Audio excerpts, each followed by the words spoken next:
시편 86편은 하나님의 응답과 도움을 간구하면서 다소 장황하게 탄원을 시작합니다. 시인은 1절에서 4절까지 나는 내가 등을 사용하며 길게 도움을 간청합니다. 그러나 5절부터는 응답의 근거가 되는 하나님께 나아갑니다. 시인이 탄원하면서 자신의 경건을 자랑하는 것은 변명의 여지가 없습니다.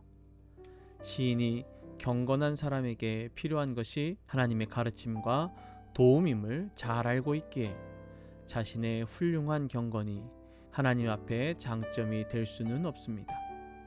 시인은 시의 두 번째 부분 8절부터 11절에서 창조주이시며 모든 민족의 주이시며 모든 역사의 주인이신 하나님은 어떤 신들과도 비교할 수 없는 위대한 분이시며 기이한 일을 행하시기에 그분만이 홀로 하나님이시며 모든 민족이 그분을 찬양함이 마땅하다고 주장합니다.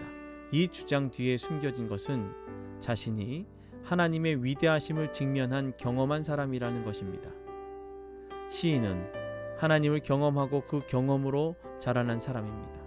시인은 이제 자신의 장점을 버리고 하나님 경험을 통해 하나님께 가까이 나아가 자신의 불충분과 부적당을 전적으로 인정합니다. 그리고 자신이 발견할 수 없는 길을 가르쳐 주시고 진실하고 성실하게 살아가도록 힘을 주셔서 지금 대적으로 인해 흩어지고 산란해진 마음이 확고해져 하나님을 경외하며 살아가게 해주시기를 간구합니다.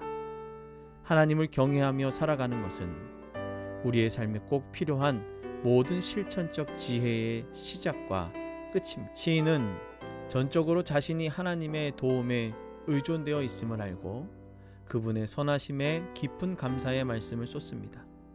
그분은 그를 스올과 같이 깊은 고통에서 구원하시고 천국을 보여주셨습니다. 시인이 드린 감사는 하나님의 구원 행위에 대한 보상의 성격이 아닙니다. 오히려 시인이 앞으로 하나님께 온전히 복종하겠다는 마음에 살아있는 표현이고 영원히 하나님의 영광을 위해 봉사하겠다는 서약입니다. 그런데도 여전히 시인의 영혼을 무겁게 누르는 하나의 생각이 있었습니다. 그의 생명을 찾는 무자비한 원수에 대한 두려움입니다. 시인은 하나님을 안중에 두지 않는 원수들의 잔인한 폭력에 맞설 수 없음을 알고 있기에 자신이 영광스럽게 경험했던 하나님의 신실하심을 의지하면서 힘과 은혜의 징표를 보여주시기를 구합니다. 시인은 원수조차도 하나님께서 그의 도우심을 보고 부끄러워하며 위협을 그치게 되기를 구합니다. 시인은 시 전체를 통해 하나님을 주님이라고 부릅니다. 이는 하나님의 인도하심에 복종하며 살아가겠다는 시인의 마음가짐을 바로 보여주는 예입니다.